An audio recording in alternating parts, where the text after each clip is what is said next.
Hello, everyone. Welcome back for another episode of RK Football. And it is just me and Stu today. David Yeah, has decided he's had too much to drink after 3 wins in a row. And he's he, decided, I've had he's enough. I don't want to talk about he's it anymore. he's he- he's out celebrating more because obviously, this Exactly. could be Yeah. this could be this it could be the start of something great, or this is the best it's ever gonna get. Well, three in a row, and Yeah. it's gonna Yeah. let him have his time. So I guess for us, Yes, we will. it's just you and me. But It is. It is. but, The but two people that lost this weekend, the two people yeah, we'd expect not to want to come on and do this, are the two people that are actually here this I know weekend. the only But there's no we are no, loyal.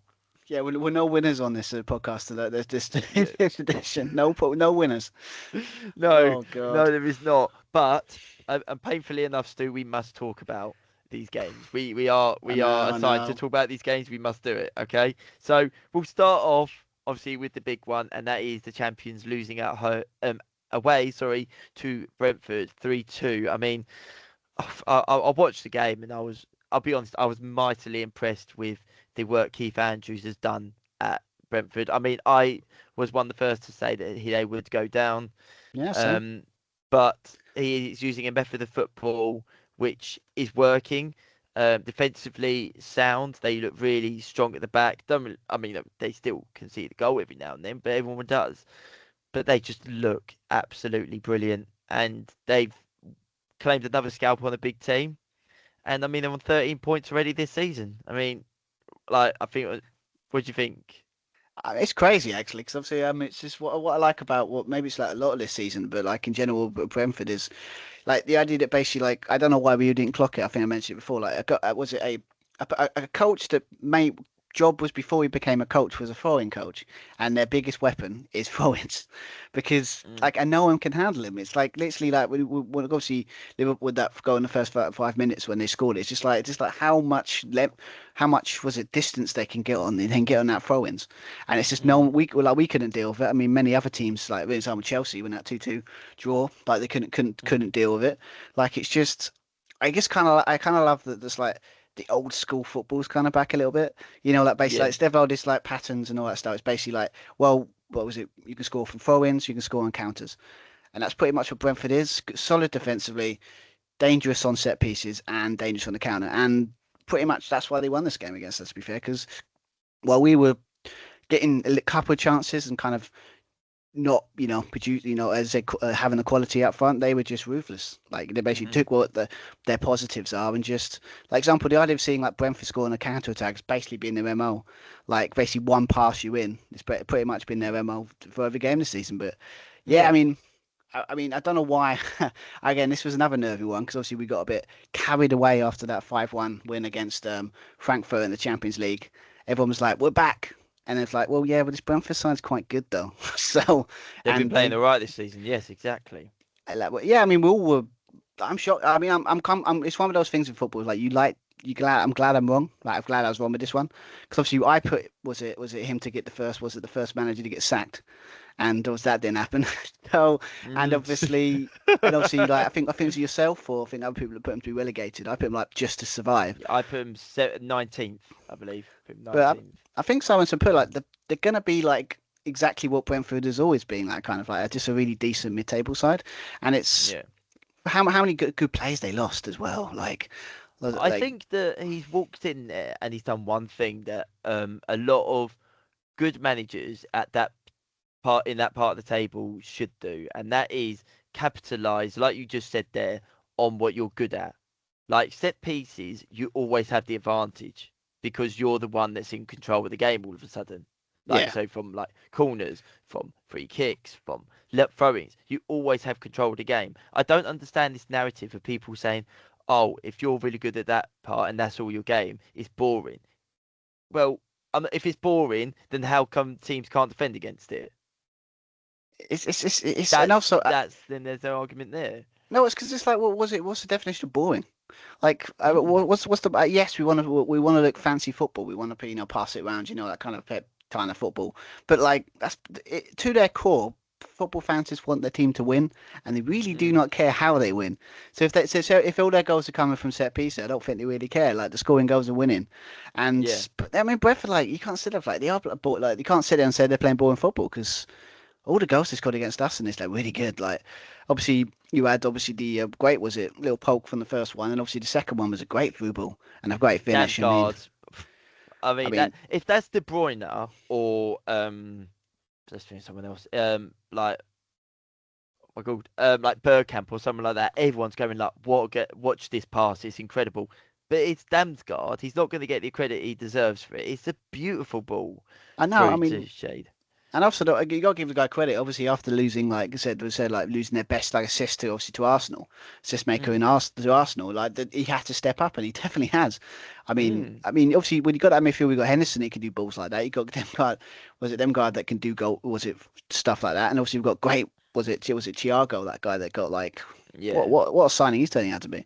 I mean, obviously, you're Mm. thinking where the goals are going to come from, and then, oh, I mean, definitely Mm. good choice for me putting him in my fantasy football. Like that was a There you go. smooth business move there. I like that.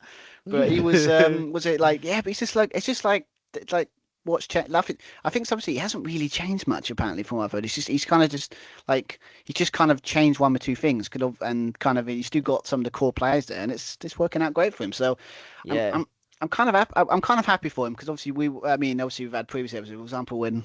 Obviously, when we had with Carl, we like thought it was absolutely bonkers that they was signed him, was brought him as manager. But he's kind of proved everyone wrong, and I always like Yeah. stories like that, like in managers prove Yeah. people wrong. It's well. I think like we was all a bit like it's going to be interesting. I remember I did.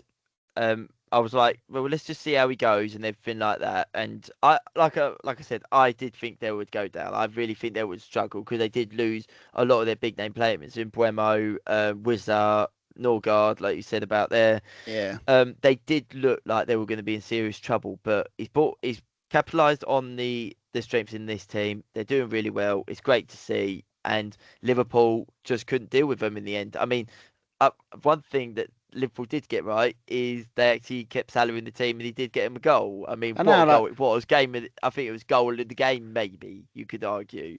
I mean, it was a fantastic I mean, the finish. idea is like half volleyed it, and it's just like went top corner, and it's like goalkeeper was like, yeah, that's in. Like I'm just not moving Yeah. that one. That's gone straight. That's a goal that should win a game, not be a I consolation know, I goal. You know, know, and it's like, you know, oh my god. it was a strange game because obviously watching Liverpool at the moment is like if you went on online discourse, you would think we're like playing absolutely awful and we're like the worst team ever.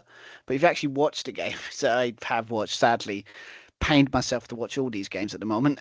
Is that we're playing okay, we're playing all right. It's just the problem is like because we play high fullbacks and basically we They keep us seem so to lack that pace, don't they? yeah. I They mean, it's seem just to lack that pace now at the back, I think. yeah, and it's because basically what he's done is I said the balance is off. Like he's compensated because apparently the reason he's changed his whole system is because he's gone. Okay, a lot of these teams are playing, flat back fours, low block as they call it, and basically like, well, how do you get past that? Well, you overload the kind of overload the was it the wide positions or overload? But the problem with that is obviously like that's great, but what is as we've been finding out when you got really good attacking teams, all you have to do is one ball you win, and obviously gives like was it Kanate and what was it Van Dyke like have like so much. I think I saw a bit with like so much stuff to do. Like you basically got like they've got to be centre defenders and left backs, and they've got to cover all this ground. And you can that's why I think we're looking so vulnerable because it's like he hasn't found the balance yet. No, I, it's I think the one concern I have for Liverpool, and this is why I part of me did go for Arsenal to win the title at the end of this season, is because all of these brand new players have been brought in. And don't get me wrong, Vert will come good. I'm still sure of oh that, yeah, I'm even saying though he's red. not shown too much yet. Isak, he will come good. It's just match fitness and everything. I just can't imagine it be going on for too much longer. XTK's already shown good signs, Yeah, so on and so forth. These are very good players, but these players have got to get used to playing with each other instantly. That's the problem when you spend that sort of money, and yeah, everyone thinks that's what should have happened. Arsenal relatively had that side already there. All they done was brought in two players that they needed, and that was it. They brought yeah, in two big players, and that's it. And they were done. I think that they'll definitely close the gap. They'll be back in it. Give it a little bit of time, but Slot's really got to try and I don't know what he's got to do, but something's got to I think change quickly. I think it's formation. Like trust me, like I think it's like because the problem is obviously when you've got two midfielders and obviously their attack like kind of more up front and the high line, and obviously with stuff when you've only got two defenders with like so much to do, you've got to kind of change it up. And obviously, the interesting thing about that Frankfurt game in the Champions League is it kind of like it seems to be like old schools coming back in a way in the Premier League this season. But like we played a 4-4-2. He played a 4-4-2, and it's like everyone's like that's archaic, but it's like except for maybe the first like 20 minutes, it kind of worked. Like out of possession 4-4-2, but when we have possession, it's like a 3-1-2-4.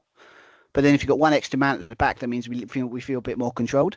But then he went to Brentford and done exactly what hasn't worked in the other games that I found a bit strange. He's But changing too much. yeah, Too much all of a sudden, I think isn't it's it? formational thing.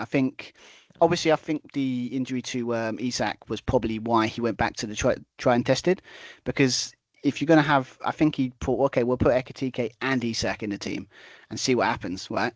And it worked well. Like obviously it does help you playing that Frankfurt side that was most open team ever. You can, I mean, they score five, but you can score five. It's a nuts team that plays perfectly into a team like Liverpool's hands. But yeah, I think it's a formational thing. Obviously, everyone can go individual players. Obviously, it's not all bad. I mean, Szoboszlai's been absolutely immense. Like he's basically definitely been our best player. I mean, Cody Gakpo at times he looks quite good. There's still moments of good. It's what's frustrating is it's like it's not like we're all playing rubbish. You can see the good stuff in there. It's just Oh yeah, yeah. I just don't. I think it's just that if you can get the formation right to be like very good attacking, but obviously still have that control at the back, I think I think we'll be back. I think if someone said to me, what's the one thing you change about Liverpool when I'm watching them play at the minute? Um, well, one thing I'd straight away say is Ekatike has to be starting every Oh game yeah, because he is that good that you should have him in every game. But the biggest thing for me, Gravenberch has got to stop running forward as much as he does. He has that attacking capability and he is very good when Liverpool do get going. But I think that it's actually destroying his game a little bit, like what he's very good at, and he's very good at the defensive side. He's yeah. good at That's going forward, but defensively is what he's best at. He well. needs to drop back and help Well, it's that a double. defense a bit more. It's the old double pivot thing, isn't it? Because obviously, if you got even McAllister's been a bit off as well. But like that, how it worked last season is obviously you got Gravenberch can go forward, and obviously McAllister stays, and it's like that. Mm. But obviously at the moment, if we got two midfielders like faces like the reason we're playing like someone said like we're so open, yeah, because there's no one, everyone's forward, like there's no Yeah, defenders. They've only yeah, got like everyone's exactly. forward. You only got two defenders, and you got like what was it, four attackers. You're getting Mm. exactly opened up. But I just think he's fought. We'll overload any attack, but never we're kind of underestimated that we're quite vulnerable at the back. Mm. So I think it's just a situation of like obviously I think it's a system, and I think it won't take it much to kind of tweak it to get it back us being one of the ways because there are good signs there. It's just not at the moment. It's just not working. It's not work. It's just not working out, and Mm. I'm hopeful because obviously as much as if you go I said online, everyone's thinking like slot out chaos. Basically, Yeah, he's been played bad. It's like he's just won the it's league. Like you've got to give him time, give him time. like Like like it's not a good run. It's not a good run you're on, but but you've got to give I'm things time. but it's not all bad. I mean, obviously, I'm only a little bit worried that we have in a Man City situation where it's like at four turns into five, five turns into six, and then before you know it, it's like eight or It nine. But it's getting to that point where Liverpool, if they get on the run, they have to keep it going like for a long period of time because you do worry that if they lose another game now, is the gap too much then? All of a yeah, I sudden, mean, because can you see Arsenal dropping that many points? That's the question you have to then not with ask that, yourself. not with that defense this season. I mean, it's just like Oh, I mean, it's just it's so good. It's so good. like, was it still? Is it three? Is it three? Yeah, they've It, conceded three I mean, goals I so think, far this season. It's insane. I mean, obviously, I guess we can obviously go into Arsenal briefly because Mm. obviously Well, that's a great. yeah, it's Eze for me is the difference so far this season. He has been sensational for them going forward, and he's a clinch player. He's going to be that player that Arsenal have been crying out for. Like last season, Isak oh God, Saka, sorry, is his name. um, he was that player, but but the injuries have started to kick in, and obviously at the start of this season he got a little bit of an injury as well. They need another player who's going to be that clinch player. Mm. And after Saka, there wasn't really anyone. Whereas now they've got Eze, and I mean that was, I don't know if you saw the goal, but it was a brilliant scissor kick from the edge of the area. No, I Fantastic mean it's goal. great. Like, and ironically, it came from a set. Obviously, it didn't come directly from a set piece, but it was pretty much a set, like Mm, try and defend a set piece. But yeah, I mean, the Arsenal's an interesting one because obviously, I think why they're probably the best at the rest of the moment because as we pointed out before, like there's this trend at the moment where just I think someone's pointed out a lot of goals are coming from set pieces this season, right? the And the the thing that I've noticed about it, and this is why I think that teams are getting the goals a lot from set pieces, is because so many people are focused upon the first ball that comes into the box, so the throw in, the corner kick, the free kick, if you will.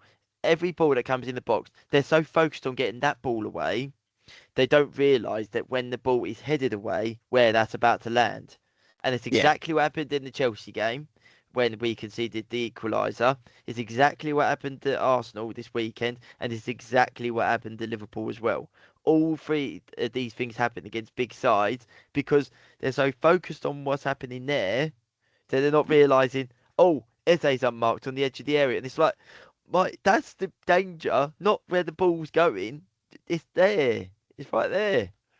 yeah. I mean, Mm. I mean, I think because of that, I think that's why Arsenal are doing so well as well because obviously a lot of teams obviously we're like Liverpool set piece rubbish. We're not very good. Like barely score goals. Like and not and City probably could say the same. But Arsenal have been known like they've got a solid defense and they can score from a set piece when there's a lot of trends of scoring set pieces at the moment. Yeah. So like that's why I think they're winning because obviously a lot of the goals have come from winning games from like set pieces or corners specifically. And it's what's interesting with Arsenal is they've finally got that they're good defensively. They can score goals from the distance. They can score different kinds of goals at the moment. Mm. And even when it's not going their way, they've finally figured out that they've got that set piece kind of ability to now win games when it's not going their way. Because Mm. yeah, I I mean, think and Rice's that ability is just outstanding anyway. oh yeah, Like that's always helpful. I mean, it's just like some of the, I think I saw some the highlights. So it's like yeah, some of the deliveries he puts in that box are just Mm. Yeah. should have signed him. But I think that Arsenal, like I've said this before and I will say it again, Arsenal will win this league because of their defence. They're not going to win this league Mm. by scoring 3, 4 goals every weekend. They're going to be winning games 1, maybe 2-0, and they will win games like that and keep a clean sheet while they're at it as well. They are so stubborn at the back. The aggressiveness when they're on players, like going into the Chelsea game a little bit here. I don't know if you saw the winning goal for Sunderland, but the ball's gone up, and there's 2 Chelsea players at the back and 1 Sunderland player, and he holds the ball there for 5 seconds. Yeah, I saw Five that. seconds, Yeah, he's hold on to the ball, and then um, Calcedo loses his marker, and then the guy who he was supposed to be marking then comes in, balls past him, and he smashes it and scores as a goal. Calcedo should do better, but the thing that bugged me most actually, yes, Calcedo should do better, but so simple and tossing should be a bit more aggressive. Get the ball off of him. Like there's 2 of you. There's I literally 2 of you. I never got that goal because it's like I've got to say I've just had a chance to watch all the more highlights now, and I'm looking at it going like he's just like I've never seen it where he got two defenders, one was at one side holding on to him. He's like, and it's like I know it's in the box, you don't want to put a leg out, but like I've never seen like someone like they do that, like they wait, he's waiting, and it's like Mm, well. Is anybody else going to come in maybe and back him up or anything or like do anything like is yeah, no one our defenders or maybe the goalkeeper come out? I don't. It's just that was a bizarre like it was it's a it was bizarre goal. bizarre, Bizarre. but So silly. I mean, Sanchez, I think for me, he was stuck in no man's land a bit there because if he came out, then the guy could have got round him and then put it in the back of the net. So that's I think that's argued fairly that he done everything right there for me. yeah. Um, it's more the defenders. There's 2 defenders there. One of them is just standing there watching players come flying in, and the other one is tossing, watching him. And it's like one of you have got to try and get that ball off of him. I don't care if you can see the penalty and it's a silly thing. We can see the penalty. Yes, it'd be frustrating, but at least you tried to try and get the ball off him at least. And also, you got a better chance of the keeper to probably because again, you can maybe get a penalty away, but you might save it. Like it's just, or like put. Exactly. I think it's more like it's aggression. It's like the idea just like you're right near him, he's got the ball, and you're like sitting there. It's like you could sit there and go like, okay, like is anyone gonna put a leg in? Like Yeah. you just have to poke it. Like literally, sometimes if my legs just. He's not going to go down, and like, I don't know. It's just it was one of those goals that if you're watching it as a Chelsea fan, I can understand. You'd be like, oh, how did we?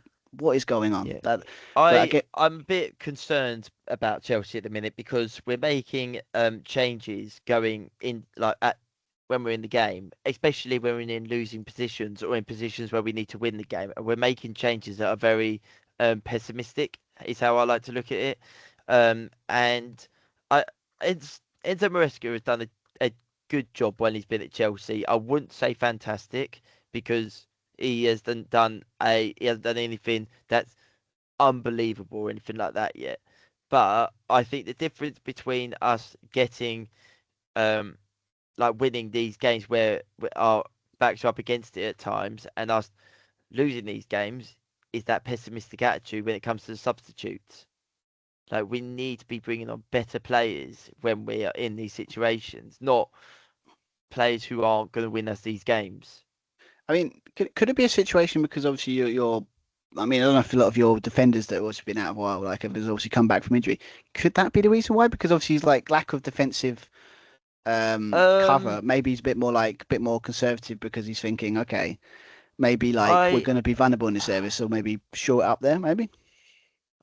no, because the thing is that I don't think defenders have made too many mistakes. That sounds very strange when I'm literally just ripped Tosh into shreds there. Like for that goal, yes, it is his fault. But Yeah, the first goal actually for me wasn't at all like say Achimpon's fault because he does everything right and he was just standing in a position that kept the player who scored onside and he gets the goal, which is a bit annoying, but he done everything right before then.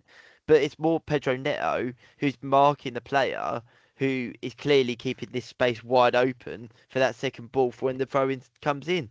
Like it's it's awareness. The awareness I think sometimes of Chelsea is questionable at set pieces. But this is a common theme throughout the league we are noticing. yeah. So it's not just Chelsea, but if we don't try and figure something out soon, we could end up going down the same route as Liverpool and struggling against teams we shouldn't be struggling against.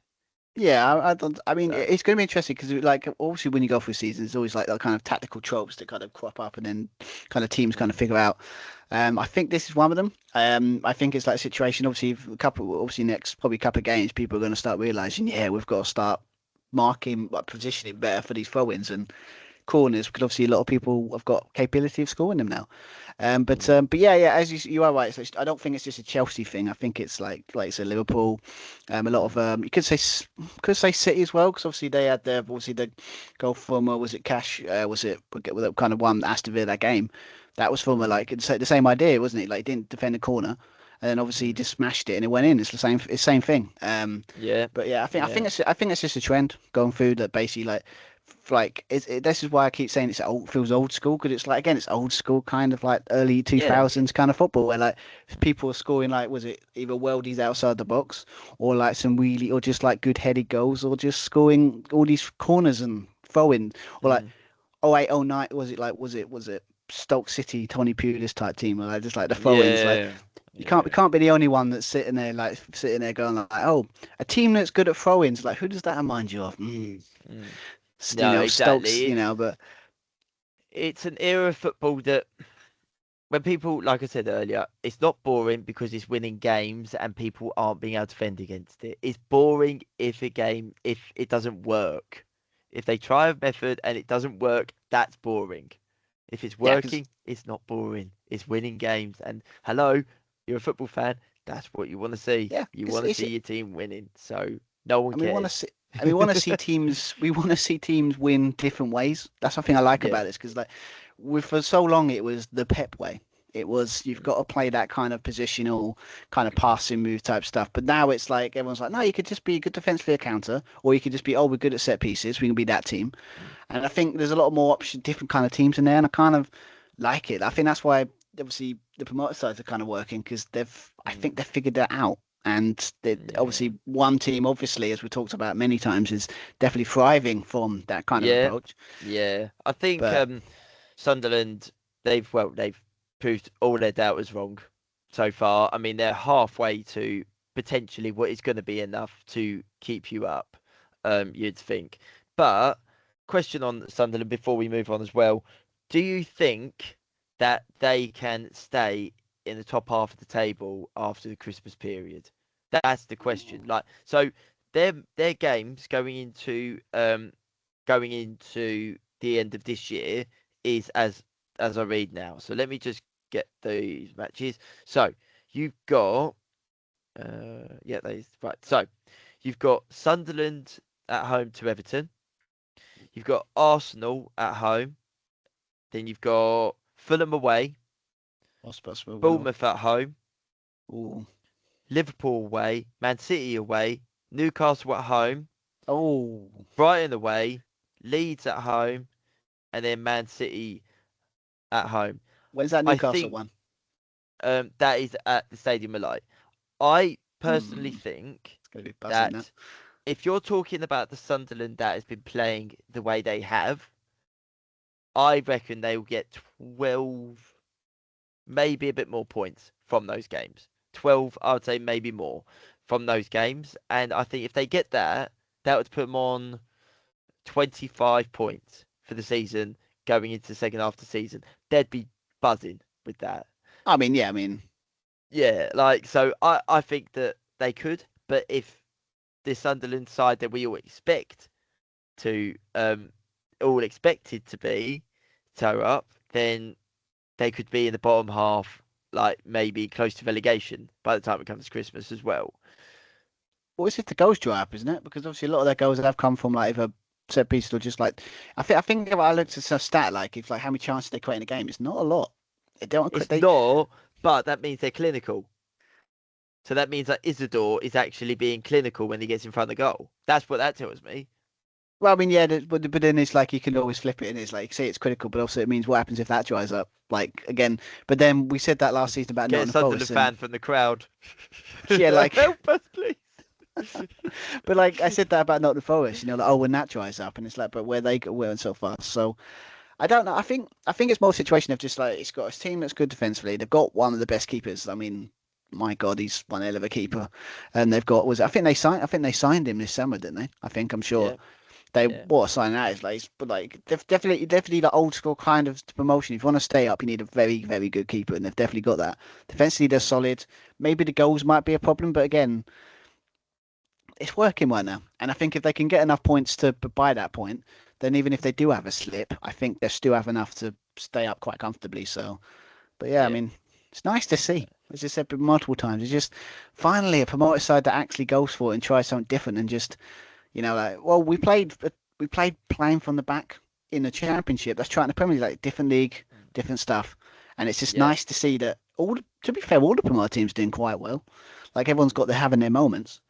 I guess and that goes nicely into the maybe that Wolves Burnley match because well, there we go. I think Burnley. I'm glad so far. I said Burnley to stay up, and everyone was like, "Oh my God, you're brave." And everything. I'm like, "No, it can happen. It can still happen." They're on 10 points this season, so far I'm right. But my God, what is going on at Wolves? I mean, they extended Victor Pereira's contract when they were still bottom of the league. They no it's, wins. it's inside his contract. I've seen nothing No, from this Wolves side that's giving me any think give me any reason they're going to stay up. well, it's I can't everything. see it. Well, everything that could go like you could say about a team is like it's basically just basic stuff, but like defensively they look ridiculously vulnerable. Obviously they don't look like they can. Obviously they scored two here, but a lot of those were for kind of, kind of not exactly. Basically, like a lot of like stuff in like back and forth in the box and just bounds were somewhere. Like they were, they got back into it. I give them that, and obviously, but up front you're thinking where the goal's coming from there, and it's Mm. just the idea. And also, what's probably more wine for them is they're losing to teams around them as well. Like they lose, like Yeah, they're yeah, like because normally you like saying, well. if you're not doing well against the top six sides, you go, okay, that's fine. But like when you're losing against teams like Burnley are going to be probably Six down there though. pointers. Yeah, Your then relegation six if I was a pointers. Wolves Yeah. fan, I'd be very worried. Like, so you can't win them and you can't win the top. Where are these wins coming from? But Yeah. No, I I think agree. I don't know about Wolves anymore. I'm really unsure. I mean, there were people that did say that they'd probably struggle again this season, and I remember, um, I think it was actually David that said Victor Pereira to be sacked, first out of all the managers, or it might have been Carl. I'm not sure, but one of them definitely said it. I think it was David actually. Yeah, I think it was. Yeah. Yeah, And like, don't get me wrong, I still think he's going to be, even though that contract was signed. But like, you look at the teams that are left to play before the year is out. They've got Fulham away, which, let's be honest, you if as a Wolves fan you sit there and go, that is a must win. That is a oh yeah, must win. Like, and then you got Chelsea away after that, which that's going to be a hard game. Palace at home. That's going to be a hard game because Palace have been really good so far this year. mm, Start to come off the rails a little bit, but I still think they've been quite good. yeah, Aston Villa away. That's a derby. So again, it's a must win, but Villa have been brilliant since they've turned on the style. Then they've got Nottingham Forest at home. That you'd argue that could be that's a must win, but then Sean Dyche's side may have got things together by that point and we could be laughing. yeah. That's true. Yeah, Then they've got Man United at home, Arsenal away, Brentford at home, Liverpool away, and then Man United away. There's no game that is before the start of the new year that you sit there and go, that is winnable. The only game I sit there and go right now and say that's winnable is Nottingham Forest and Fulham. All of those games I sit there and go, you really could struggle against those sides. yeah. Especially with the Nottingham Forest one, you're sitting there going to get Sean Dyche. Like, it'd probably get them sorted by that point, I think, because obviously there are good signs there. Yeah. So like you could sit there and say that one might be, but like yeah, the only one, yeah, I kind of agree with that. Like the only one was kind of Fulham, but then again, it's like again, you said it's like it's like I just don't see where the wins are going from. I think I don't like early predictions, but you can sit there and say if you want to have a surefire like team, it's probably going to go down unless something drastically changes. It probably is Wolves this season because Strad Larson was the player I picked out as my star player at Wolves. That would be the player for him, I and mean, he has done absolutely nothing. He's I mean, done he's just. nothing for him. I mean, it's like I can't remember what I talked about. It's like it'd be fascinating to see if there was his manager. This manager, like, is he like the new manager bounce gets you going into the end of the season, or is he going to do something? And obviously, sadly, he is kind of proving the point that he is kind of a new manager bounce, and kind of Yeah, if you yeah. give him time, he's kind of that can't get anything going. That's kind of obviously I don't like that as a manager, but like that No, happens with a no, manager. you But would. like, but Yeah. I don't know where how Wolves are getting past it. Unless again they do it again where they sack a manager and get it, but I don't see where the wins are coming from. So I agree. I think they're a surefire one. I mean, unless something happens Mm. with West Ham, you could probably sit there and say they're another. I think I'll be honest. If someone said which team out of West Ham and Wolves do you see more likely to go down, I mean, West Ham have been abysmal. They've been abysmal. I mean, against Leeds, they were just dreadful to watch. And I was watching it with my cousin, and I don't hold much hope for them at the moment. But if someone said who's more likely, you would say West Ham because they've got Jar Bowen, who is arguably one of the in the top 10 of best forwards over the last 3 seasons. He has been good for West Ham. They have got Wan-Bissaka, who does have that Premier League experience. Mm. Areola does have qualities. He's just not showing them so far this season. Souček, maybe he's aging a little bit. We did say West Ham would struggle this year, but now they've got Santo in charge. You do sit there and go, do you know what? If someone told you at the beginning of the season, Potter's going to get sacked, Nuno's going to be your next manager, I think every West Ham fan would have gone, we might be have a good season then. We might actually have a good season now. But I think they will stay up now, but only because they've got Santo in. But then That again, it's like instead he's only had like what 2 3 games, so it's kind of hard to judge really. it And is, yeah. and how you gonna sort out that one of the worst defense in the league?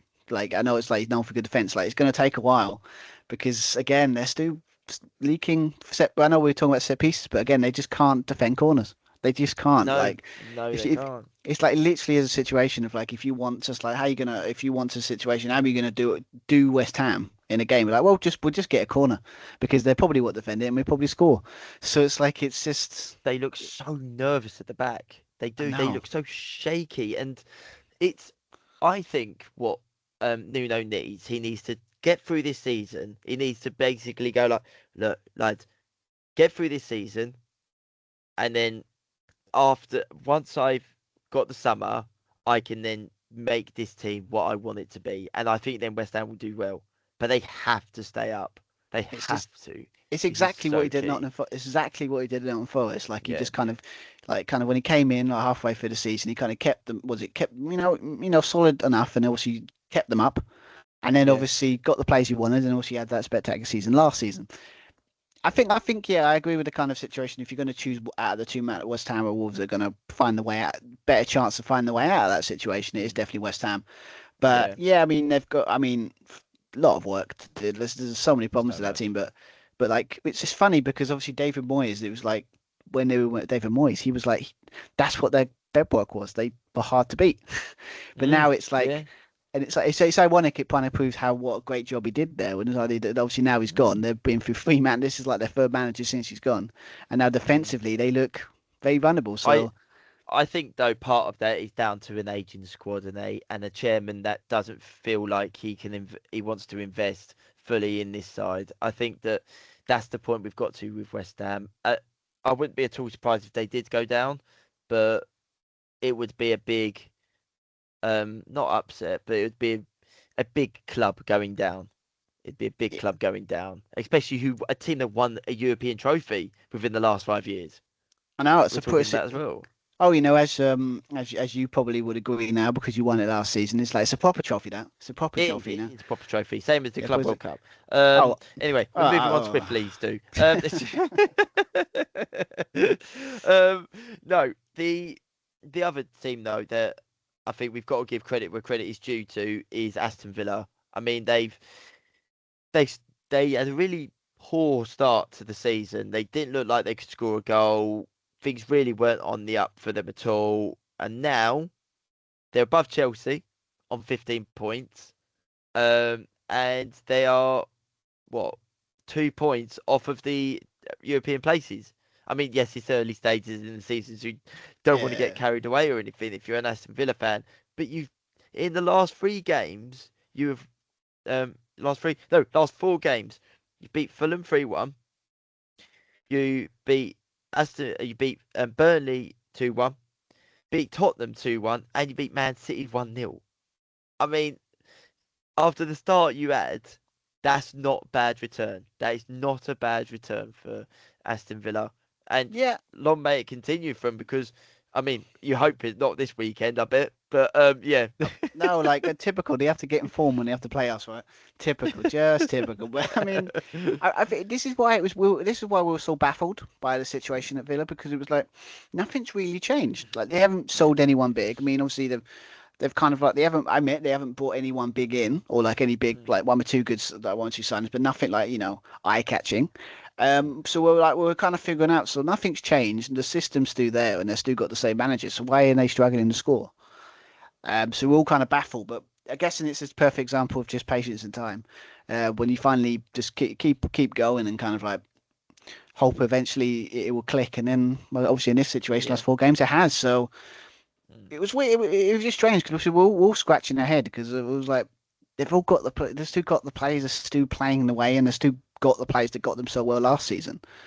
So it's like you're starting to sit. We were trying to figure out what gone wrong, but it could just be fixtures, bad luck, things that go your way. It happens in football. But yeah, I mean, yeah. roughly, yeah, as I said, like I do like Villa as a club. I do like the way they run, and I do like kind of the kind of style of play they play. So I'm kind of happy they. Obviously, next weekend can they like be mildly rubbish and let us win? That'd be nice. That'd be great. But after Unfortunately, that's that. how football works, too. I mean, if I can was it? I think one of my things like if I keep saying it, eventually I can manifest a win at some point. So if I keep saying it, Fair enough. eventually it'll happen. Fingers crossed. Yeah, but I think Man City, yes, okay, it is a defeat. It's a defeat on the road. But like I said last week, I don't look at this Man City side and sit there and go, they could be title winners. I'm not quite seeing it from them yet. Haaland been absolutely brilliant. Obviously, didn't get a goal this weekend, so that streak of his is now over. But I don't sit there and go, the Man City side look like they could win a league. I think that they'll definitely be in the mix, but I don't think they're going to put up a strong challenge. Um, but I don't think this results in anything to go by too much. I don't sit there and go, "Oh my God, they were absolutely dreadful." Just we're a bit blunt Unlucky. Yeah, today. Yeah, exactly, it's exactly. unlucky That's because it. obviously I saw Unlucky. some of the chances they had. Another day they would have went in. I mean, it's just, I mean, obviously you had Haaland, was it had the trademark one-on-one with the keeper, but obviously when you got one of the best keepers in the league, what can you do really? Sometimes he's just Yeah, gonna take something special. But yeah, I wasn't watching that. I mean, obviously I watched the highlights of it, and I didn't see anything going like, oh, they were dreadful. Like, yeah, it's just a very resolute, good Aston Villa defence. They got a goal and yeah, they hold it onto it very well. That's put it, and it's not a shock when City get beat at the moment. I think that's also the problem. It's like when they got beat, yes, yeah. you're not sitting there going, oh my god, like you're just like, oh right, yeah, that happens now. City do actually lose, but I this is think this last is what. season definitely makes you feel like that now with them. They don't feel invincible anymore. No, it's just like because obviously like again, it's like football trends. I think like are they like and obviously Pep where he wants to play. It's like I think is he only being left behind a bit. There's still obviously before this game they were in a good run. There was a good little couple of won a couple of games, and then people was like, oh, City back. But again, it's like perfect example. Like again, they lost by a set piece really. Like again, it's like similar to other Yeah. teams. Like and City have never really been known as a team that can kind of score from set pieces. So if Oh they no, haven't they're got that threading weapon, the ball, if you will. That's their style of play. yeah, There's, like De Bruyne has been doing it for years. Obviously, this Reinder, he has that in his locker. Doku, he's got the pace on him, so they've got the players to do it. But again, a bit like Liverpool, they've brought in a lot of players.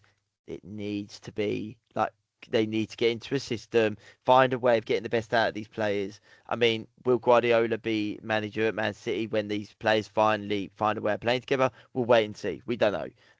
Um, but obviously, we do have to mention them because, of course, they did win again, and David would be absolutely kicking us if we didn't actually mention them. But I think just because of what a turnaround it's been at Old Trafford, Man United have won again. I mean, 4-2 against Brighton, but not only did they win, they were clinical. They were ruthless. all their goals were so good. Like Yeah, seriously, like yeah. so good. I mean, in Birmingham was it? In Birmingham, but yeah, in Birmingham, In like Buemo, yeah, in Birmingham, like yeah, seriously, like it's like, yeah, just like it's one of these things that we're all kind of. I mean, probably more me than everybody else, but like I was like, well, you've got this guy. Obviously, he's kind of outdoing what he's like. Yeah, one season where he outdone what he normally does, and then you're yeah, thinking, well, is he hit his ceiling? And in this season, he's kind of like, no, he's pretty much that quality because yeah, mm, like they've got the problem with Man United is obviously they've got a threatening attack. Their attack, like is probably you said one of the best at the moment out there in the league. But again, it's like they've still got vulnerabilities at the back that's going to probably hinder their kind of rise up the table a little bit. I think yeah, because as much as at the Liverpool game, as much as everyone was like, "I may not won," but like to be honest, if we took our chances in that game, like and you know because we hit the post for another, that yeah. would have been a very different game. Mm. So 3 wins, obviously good performances. Obviously they're getting the wins and they've got a good attack, but I still think their defense is a bit of a worry that's going to hinder them a It little bit. is. I think that Delit has shown glimpses of quality for them though. Like the way he commands and his leadership at the back. Mm, You can see it in his game. It's very, very well structured, and he. I think that a better defender next to him. He needs that better defender next to him just to get it going. I think they've definitely got a future captain in Delit. I'd say mm. that for sure. Who would I bring in at the back? Who knows? But like it's I don't feel like a partnership's far away. A bit like, when Van Dijk joined Liverpool. Yeah, Like he was the main defender. He was their best defender. But who was it going to be next to him? And over the years, you've had all these different defenders. Kanate was that defender last yeah, year. Gomez was the Yeah, defender Matip. point. Yeah, was it Matip? Exactly, yeah. Yeah. Matip, yeah. So I don't think it's far. I don't think it's far away, but the defense definitely needs some work. That is for sure. But I think Mbuemo is. Uh, I've got a feeling that now he's got going, we could be looking at one of the best players in Europe. Like how clinical he is in those areas, the pace he's got, the strength. He's so like the moment I It's, think it was the fourth goal, the ball come loose and he's gone already. There was yeah, no way anyone was going to stop him. and the power he had in that one, the fourth goal as well. It's like, Yeah, see, like, I mean, obviously it pains me to see Man United do well because it's kind of been the yeah, guiding, of course, it's been the guiding light for when even we've been bad. It's like, oh, at least Man United bad. It's like, no, but they're doing good and we're not. It's like, yeah, I don't yeah. like this, but give it credit where credit's due. They've been good. Yeah, they've been good. I mean, again, it's like we thought it might take a bit of time for that attack to work, but it's just like it's worked wonders. It's we they've still got the problem with what you said about, but like again, when your attack's that good and it's that clinical, it's like, but is it really a but problem, really? the the thing that I like with watching United, and again, it pains me to say it as well because over the years, I think where we was part of the generation where they dominated, we just don't like Man United. That's as simple as it is. They Like ruined we, they ruined many childhoods. They did. They exactly, were yeah. winning That's all the that's time. the way that Man United are in our eyes. But we appreciate good football, and Lemons obviously come in goal, and he's doing a stellar job. I mean, in comparison to Onana, I think even Sanchez could do a stellar job for Man They've just got United. finally got an actual solidly decent keeper. I mean, Yes, I think yeah, that's the someone who problem with can, Man United. someone who's Like, they, willing to come out, make himself big, make those basic saves. Like can actually doing the save. basics right is Yeah, all you need to do, and then if you can do something fantastic, then that makes things even better. But he's doing that all well. And like I said with Delit, he's already not far away from. We've already seen it over the years at Ajax, Juventus, Bayern Munich. He's got those qualities. Can he do it at Man United? I think he can. It is just those other three. Once you've got that solid structure at the back, as we've seen at Arsenal, you will get results after that. They've got the goals. We've seen it from Mbremo. We've seen it from Kune. Don't want to obviously get carried away because it is very early doors, and with this side is very far off being successful. But there are definitely signs to show now things have got going under Amarin. Let's see where he can take them. yeah. I mean, I it's think it'd funny. be I fair to mean, say. yeah. I mean, obviously, obviously for prediction wise, I'm hoping that it all falls apart and they get the 10th, and I feel like I come across as genius. But no one might like it. Probably won't work that way. But yeah, I mean, yeah, I can't give them credit. It hates me to say it, but credit is due. Like, yeah, they're starting. It seems like it's starting to actually kind of click a little bit. Obviously, they still look a bit like Van der Boer's also in the the midfield needs to be worked on, but that's a January or summer thing. But yeah, I mean, it's yeah, I think I think that I think I saw this thing that kind of said it's going to be so much fun watching Man United this season because they're Yeah, going to score tons of goals, but then because their defense is not as good, they're going to leak as many goals. So it's going to be one hell of entertaining matches between these, what was it whenever Man United play. So I mean, but yeah, I think is it possible to kick back in European places with this at the moment it's looking good, and mm. I think I did I say they think would be in those European places. So far, I'm pleased in terms of my predictions that I could be right, but so much of the season still to go. So I much of know. the season still to go. I mean, Can they've you tell got. most fans that though? Because basically, like if you go online and make it sound like was it Taraweh's over, Man United's back, like all Oh kind of yeah, like no, of I, course, yeah. You can't. I Taking that just away love from them. how overreacted like fickle and overreacting football fans are online. Yeah, It's yeah, absolutely you know crazy. it. But the run of games that Man United have got coming up, I think that it would be fair to say there's no reason this form can't continue. Like they've got Nottingham Forest away, which that is going to be the hardest game out of the last couple they've probably had. I mean, obviously Liverpool was the hardest, but if you take that one away, you'd probably sit there and say that Nottingham Forest is a pretty tricky game. Spurs away, that's going to be a tricky one. But then after that, Everton at home, Palace away, um, then Man United, West Ham at home, Wolves away, Man United at home to Bournemouth, Aston Villa away, Newcastle at home, and then Wolves at home. So there are some tricky games in there. If Amorim can keep this going, get a fluidity in that side, we could be looking at a very successful team going into the festive period.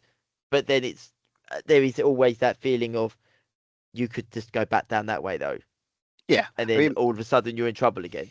I think So yeah, I don't know for Man United. I don't know if I was feeling it just because of obviously how kind of like they're a club that basically like everything's going great, everyone feels great, but one bad defeat or one defeat, and then all of a sudden it's like their confidence is like made out of paper or like mm, sand, like so sand. So basically, like one defeat against someone, and all of a sudden it'd be like all the rage that we're all used to in Man United would come back again because they'd be like, he's doing well. Like, so I think again, doing well, give him credit where credit's due, but it'd be time. It'd be interesting to see. Time will tell. See if where they're going to go. But as obviously David's probably watching this and probably being like, obviously, was it very happy right now because obviously he gets to talk about positive things about Man United instead of well, he's talking not about here how to do rubbish they're. it, so like he's missed out. He has missed out. That's all we're all saying. Opportunity. I mean, he's got to hope Exactly. they win Yeah. again at the weekend because then if they do, then he can Yes. talk about it again. Exactly. That's it. But yeah, that's the Premier League for you. Obviously, it's been a very interesting weekend of action, but we have to get on to our Super Six. Obviously, this week it is the League Cup action, but it's midweek games, so we have to get this. We'll get this one out pretty quickly for yourselves. But obviously, I've got to do my Yes, my Super man. Six. But the first game of the Super Six is going to be Liverpool at home to Crystal Palace. Two sides that are very much like one side doing really well, the other side is on abysmal form. Mm, Can Liverpool use this as a launch pad to then get back to their winning ways? Obviously, they did win in the week, last week in the Champions League, but that didn't work because they did lose on the weekend. yeah. But we never know. You just never know with football. What are we thinking here, Stu? Well, a lot of people are sitting and putting maybe because obviously last time I think Palace played us at home, it was a draw. I think 1-1 last game of the season. So like you could go for that, but then as I said before, I'm kind of maybe I'm doing that kind of manifestation thing where if I keep saying Liverpool win, eventually it will happen. So like maybe like with this one, it's the same thing. So if I say Liverpool going to win, eventually it will happen, and it'll be great. But I don't know. I mean, it depends if you change it up. I think I go by the score I want it to be, and that would be a 2-1 victory for Liverpool because they're going to be close because Okay. Palace always drive us close, and they kind of are a bogey team at the moment. Or to be fair, everyone's our bogey team at the moment, but Palace more notably they've beaten us twice so far this season. So I like that. Everyone's our bogey team.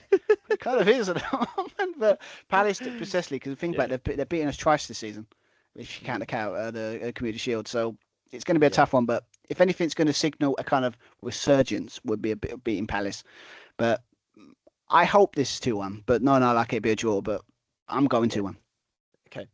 I'm actually going to go with a draw in this game. I think that Liverpool. I think Arne Slot's not going to sit here and look at this game and go that um that Liverpool are going to put out a strong side. They're not going to put out a strong side for this. The league is the most important thing here.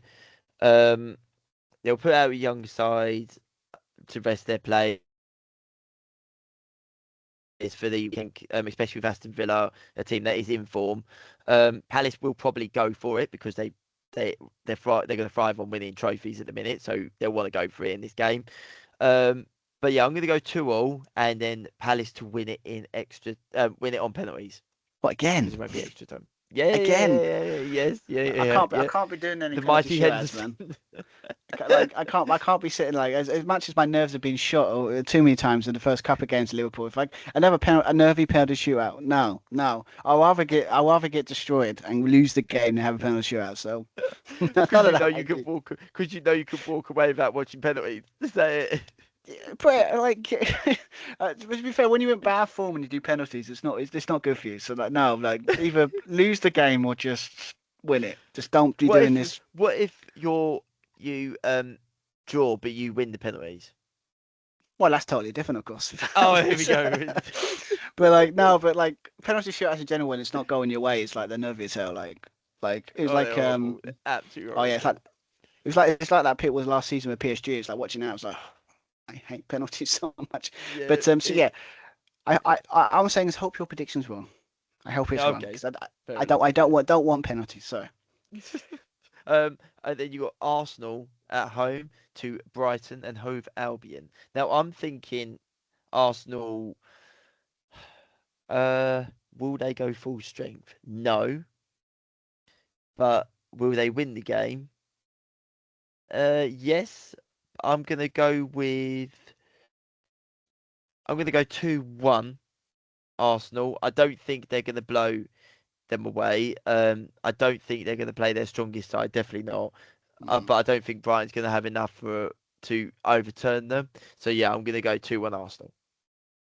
Okay, well, interesting thing about this one because obviously, this Super Six this weekend has kind of proved that was it not putting a goal is tactic. I'm right. Stick to that tactic. None of this not scoring. But saying that, I'm gonna put Arsenal to win 2-0 because it's like Oh, you go with the because clean sheet. well, Yeah, fair to enough. be fair, the safest bet of all the people in his Super Six at the moment of these fixtures to get a clean sheet would be the best defensive team in the league right I now. I think that a part of me's thinking they're going to rest their big defenders and then they're going to concede a goal. That's what my thinking is. So can I change my prediction if the game starts and they're playing Gabriel and Saliba? No. No, okay, fair enough It's then. not how All it right. works, and you know it. No, all right. So you got Wolves at Molineux at home to Chelsea. Stu, what we saying here?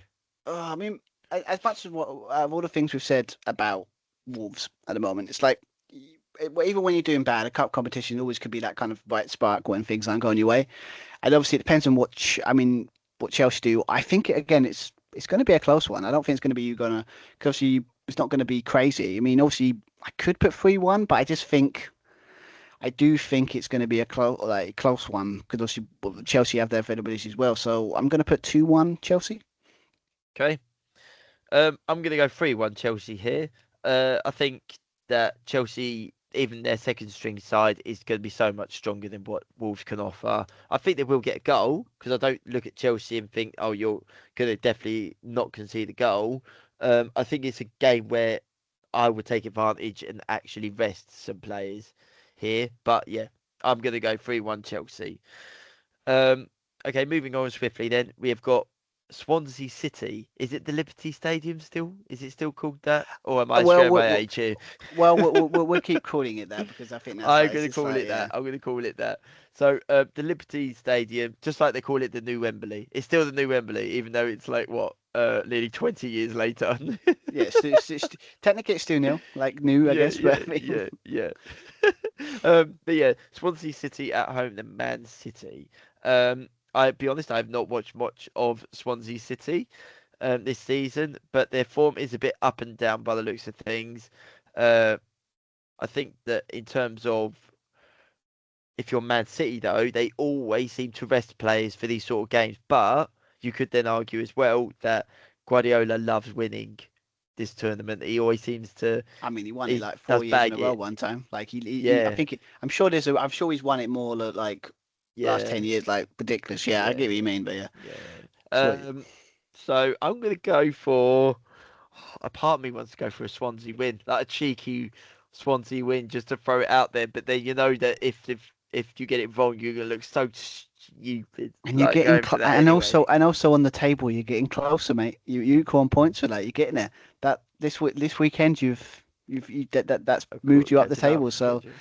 I'm yeah, catching up. I'm catching up. I just, oh, yeah. what do I go for? What do I go for? I'm gonna go with.